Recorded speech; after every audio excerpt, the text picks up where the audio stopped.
Les 6 et 7 mai 2027, le gouvernement de la RDC, à travers les projets PF-CIGEL, organise la formation et sensibilisation, la première vague des ouvriers et riverains du poste frontalier de Kavimvira à Uvira, dans la province du Sud Kivu, sur la prévention des restes et effets de guerre sur les chantiers et dans la communauté autour du chantier de construction. Cette formation rentre dans le cadre des préalables environnementaux et sociaux que le gouvernement de la RDC à travers les projets PF-CIGEL met en œuvre pour débuter les travaux de construction du poste frontalier de Kavimvira. Les participants à cette formation sont notamment des représentants de confessions religieuses, certains agents des services de la frontière, des acteurs de la société civile et des mouvements citoyens, la jeunesse et quelques petits commerçants transfrontaliers. L'activité a débuté ce mardi 6 mai et prendra fin ce mercredi 7 mai 2025.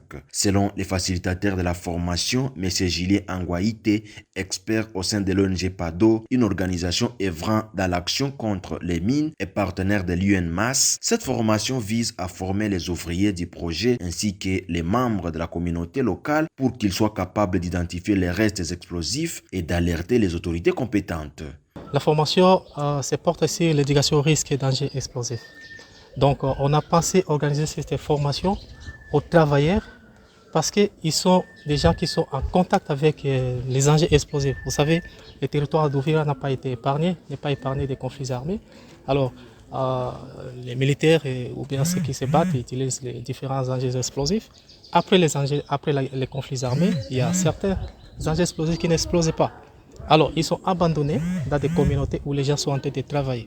Alors, nous, étant spécialistes en cette matière, on a pensé former cette population, former les gens, en sorte qu'ils soient à mesure de détecter ou bien d'identifier facilement les engins explosifs. Quand ils sont en train de travailler dans leur coin, ils soient à mesure que voilà, quand ils découvrent un engin, qu'ils savent que voilà, ça c'est un engin explosif. Pour éviter qu'est-ce que je peux dire, augmenter le nombre de morts. Parce qu'il y a eu des accidents qui sont dits de ces engins de morts. Voilà, c'est un peu ça. Voilà, qu'est-ce qu'on appelle un reste explosif de guerre?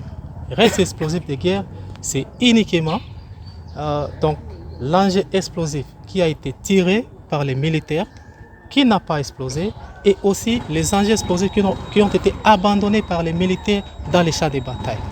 Exemple, on peut parler des obus de mortier ou bien les grenades qui peuvent être abandonnés par les militaires ou bien qui ont été jetés mais qui n'ont pas explosé. Là, c'est ce qu'on appelle les restes explosifs de guerre.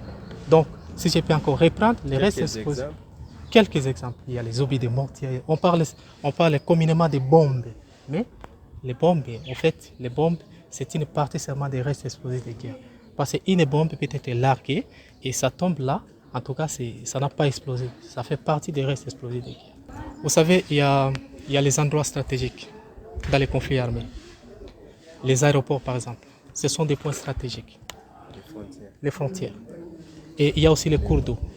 Les cours d'eau. Pourquoi les cours d'eau? Parce que quand les militaires sont en train de se battre, ils peuvent avoir des soifs d'eau. Et là, ils ont tendance à miner.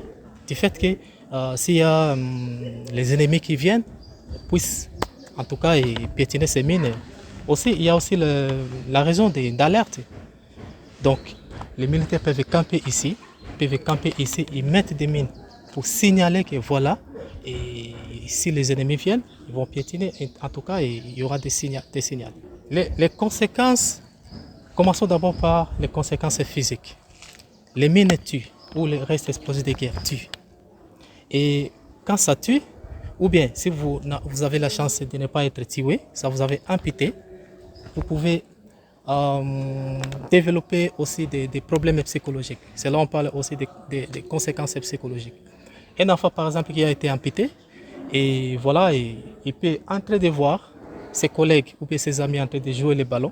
Lui ne peut plus jouer, donc psychologiquement. Donc il y a les conséquences physiques, il y a les conséquences psychologiques, il y a aussi les conséquences économiques. Parce qu'une grande zone qui est contaminée par les mines, les restes explosifs de guerre, en tout cas, les gens ne voient plus cultiver. Vous savez, notre territoire d'Uvira, en tout cas, la plupart des gens, ce sont des agriculteurs, ce sont des cultivateurs. quand une zone est complètement ou bien partiellement contaminée par les mines, les restes explosifs de guerre, les gens ne vont plus cultiver. Et il y aura des conséquences au niveau de l'économie du territoire. D'ailleurs, c'est parmi les raisons aussi de cette formation. Donc, on veut changer le comportement de la population face à ces enjeux de mort. On a toujours dit à la population, quand vous vous retrouvez face à un enjeu explosif, la première des choses, en tout cas, arrêtez-vous. Arrêtez-vous, il ne faut pas toucher. C'est le message qu'on a toujours vulgarisé à la population. De ne pas toucher un enjeu explosif. En tout cas, si vous êtes un majeur adulte, vous mettez un marquage. Vous mettez un marquage, vous vous retirez, vous partez informer à l'autorité de la place. Mais si vous êtes un enfant, on interdit aux enfants de mettre les marquages. Pourquoi? Parce que l'enfant ne saura pas à quel niveau mettre les marquages.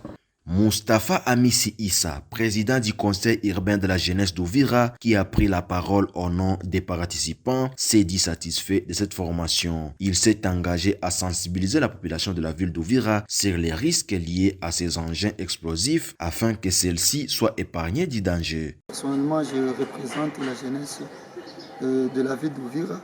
Nous sommes censés de sensibiliser et alerter tout cas de danger que nous pouvons confronter par rapport au reste des explosifs et de pouvoir appeler les autorités de venir en aide. Oui, nous avons accueilli cette formation avec satisfaction parce qu'il y a beaucoup d'intérêt. C'est une formation qui nous permet aussi d'interpeller la population parce que vous savez que notre milieu, c'est un milieu tellement dangereux. Nous avons confronté avec